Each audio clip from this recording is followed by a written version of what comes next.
Olá, meninas e meninos! Como vocês estão? Seja bem-vindo ao Linguística Descomplicada. O objetivo deste canal é servir de auxílio para estudantes de letras ou de outras áreas ou curiosos para que possam ter, então, como material de apoio as considerações que eu venho fazendo ao longo destes vídeos. Eu sou o Silvio, eu sou doutor em Linguística Aplicada, sou mestre em Linguística, sou professor na graduação no curso de Letras e na pós-graduação no mestrado em Educação na Universidade Federal de Goiás.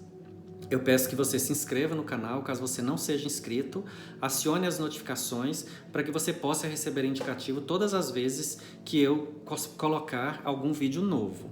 Peço também que você, por favor, curta o vídeo.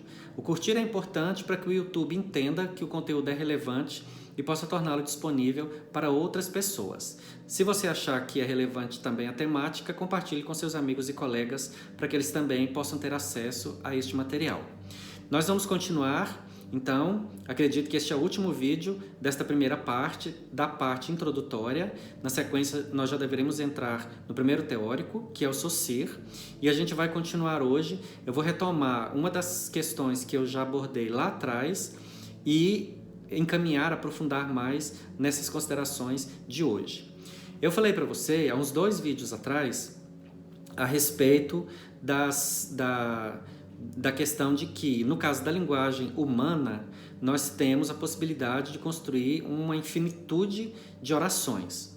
Porém, do ponto de vista estrutural, essas orações não são muito amplas, ou pelo menos não são infinitas, né? Do ponto de vista estrutural. Até falei para você que se você quiser pegar um caderno nesse dia de quarentena, talvez você está meio à toa, você pode pegar um caderno e ir tentando construir todas as estruturas possíveis de orações que existem, ou talvez de algumas que ainda não foram ditas por você, mas são possíveis de existir. E aí você vai ter um conjunto muito grande de estruturas que não vão se repetir, mas vai chegar um momento que vai ter fim, não vai dar mais para fazer organização estrutural. Porém, os elementos, as classes de palavras, no caso do português são 10 classes de palavras, substantivo, adjetivo, artigo, pronome, numeral, aquelas 10 que você deve ter estudado em gramática. Essas palavras podem ser substituídas.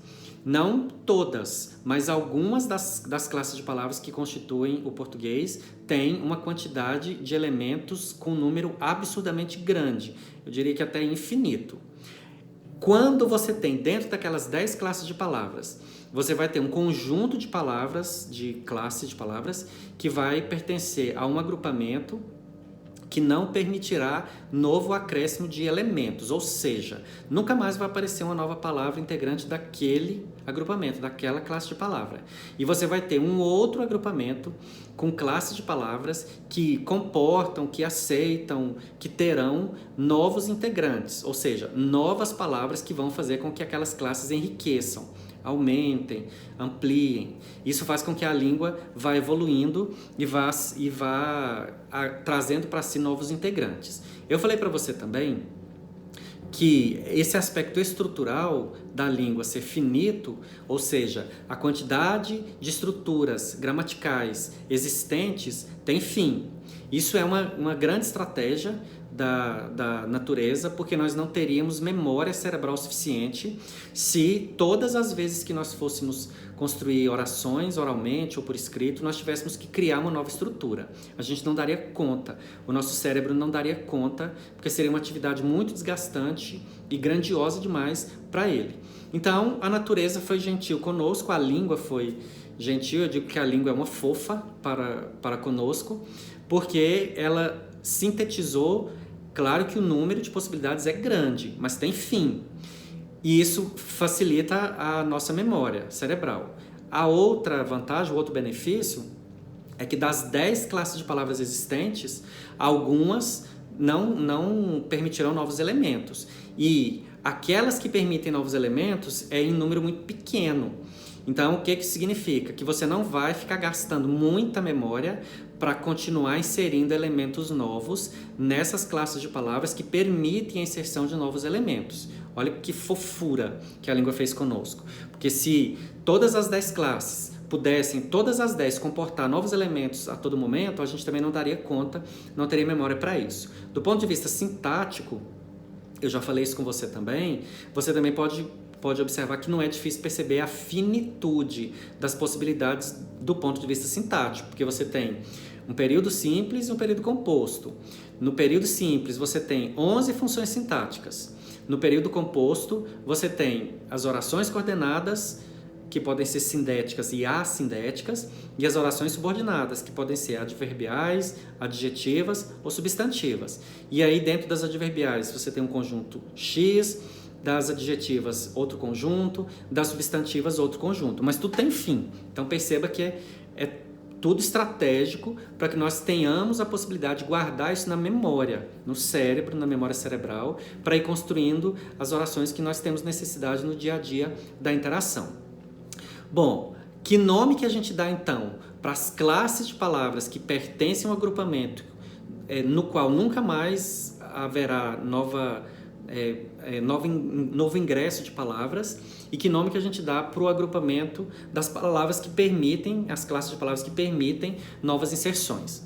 Você já ouviu falar sobre isso? Você já tinha ouvido falar a respeito dessa questão de que, dentre as 10 classes de palavras, existe um agrupamento no qual nunca mais será inserida uma nova palavra, e existe um outro agrupamento que permite a inserção de novas palavras? Você já tinha ouvido falar sobre isso?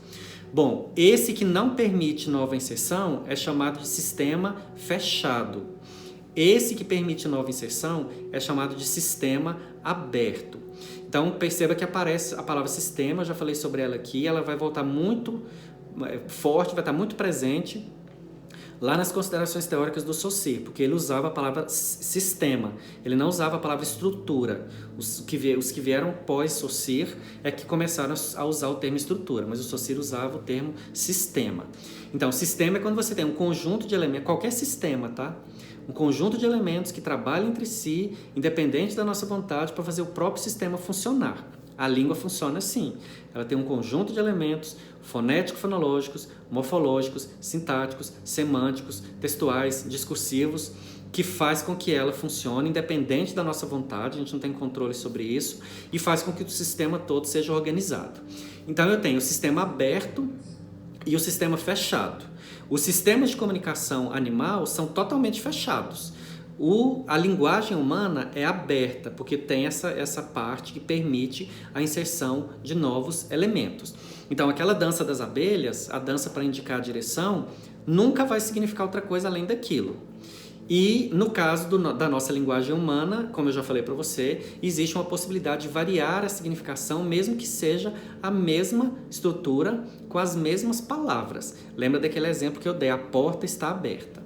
Então, o que significa dizer que as línguas são abertas? Significa que certas classes de palavras, como eu já disse para você, permitem a ampliação do repertório linguístico, ou dito de outra forma.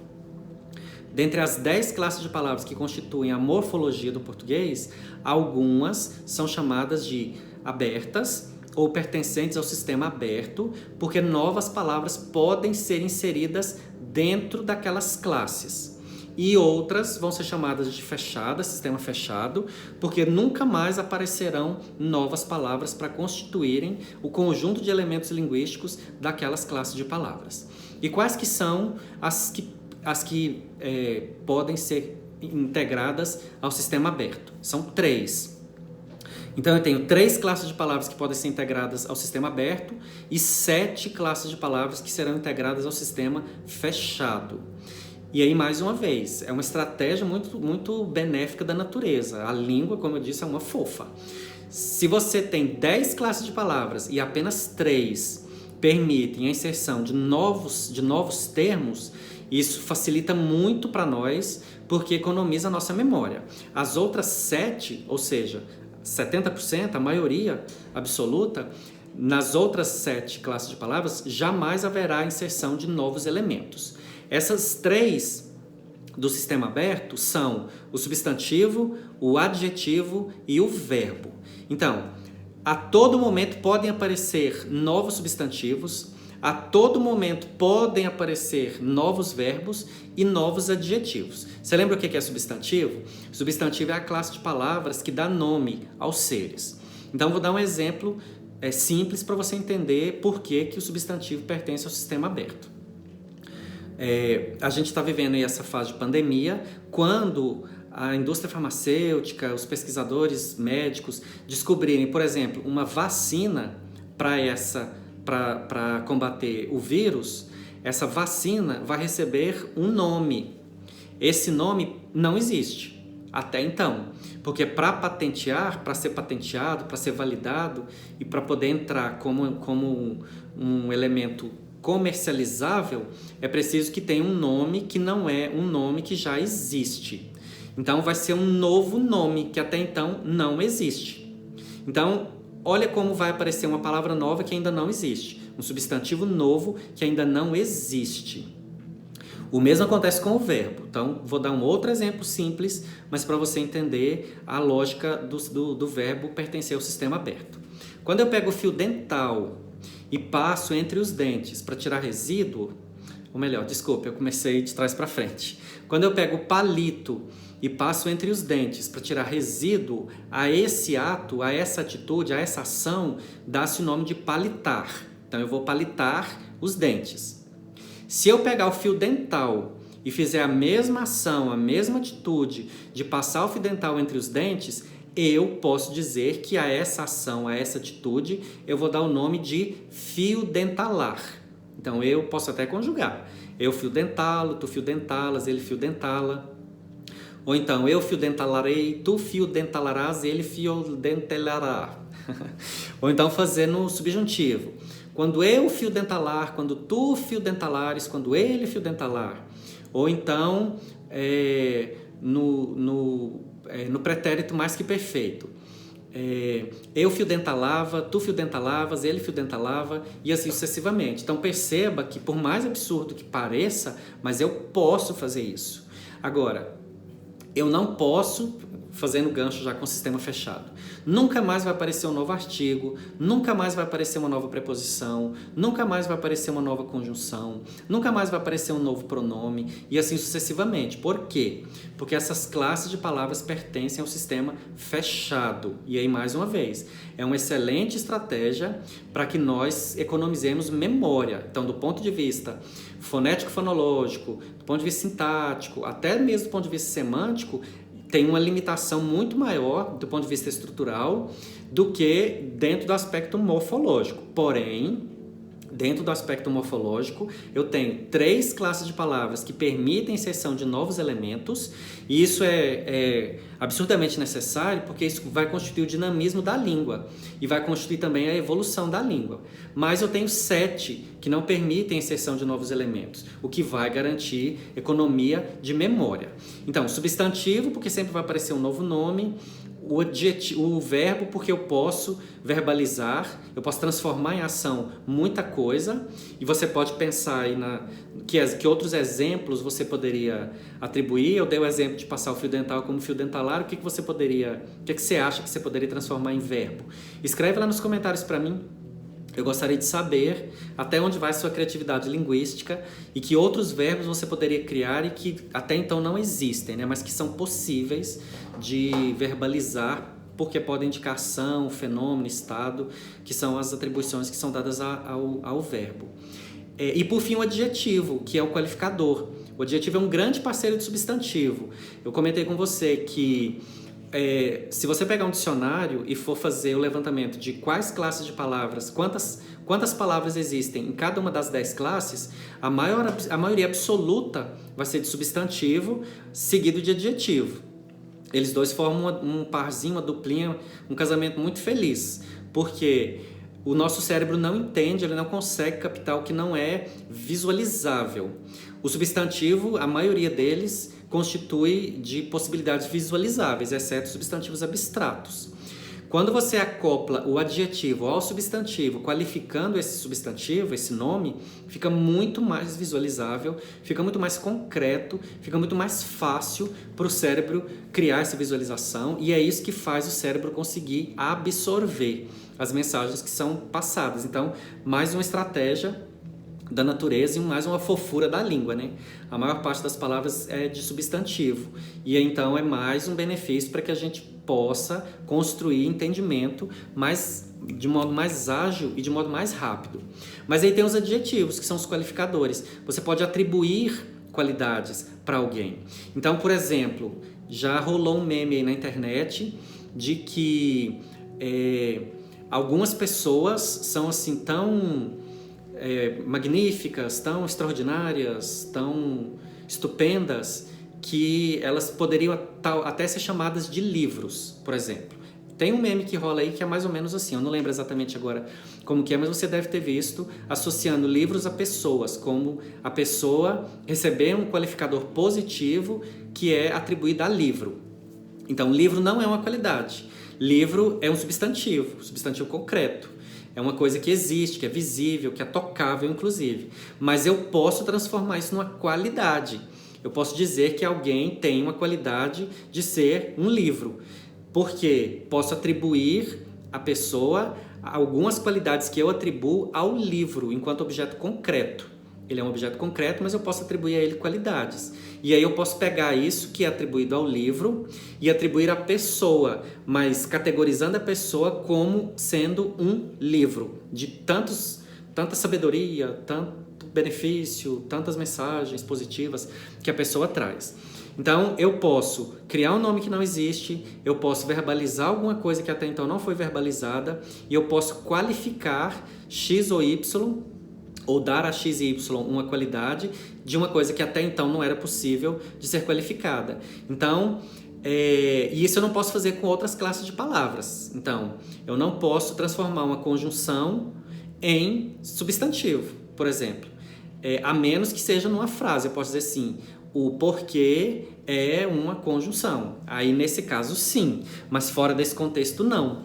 E eu não posso verbalizar uma preposição, por exemplo. Eu não posso verbalizar um de.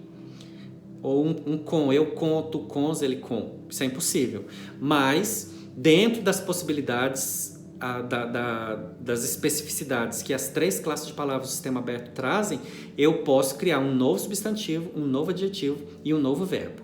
Então, o sistema aberto são as classes de palavras que permitem a inserção de novos elementos, e isso agiliza, favorece o dinamismo e a evolução da língua. E sistema fechado são as classes de palavras que não permitem a inserção de novos elementos, o que não é ruim. É bom porque, como eu já disse, favorece a nossa memória. E aí, o que você achou disso? Você achou interessante? Você já tinha ouvido falar sobre isso? Você conhecia esses conceitos de sistema aberto e sistema fechado? Escreve nos comentários para mim. Se você achou que o conteúdo foi relevante, compartilhe com seus amigos, compartilhe com seus colegas, fale para eles a respeito deste canal e curta o vídeo para que o YouTube entenda que o conteúdo é relevante e possa torná-lo acessível a outras pessoas. Então, na sequência, no próximo vídeo, eu vou entrar no SOCIR. Vou começar então a falar sobre o primeiro dos teóricos, dos 2 teóricos que eu vou fazer nessa série com você, lembrando que ainda é uma série introdutória, tá? Então eu agradeço você pela audiência, por você ter ficado comigo até aqui, e eu espero você no próximo. Até mais!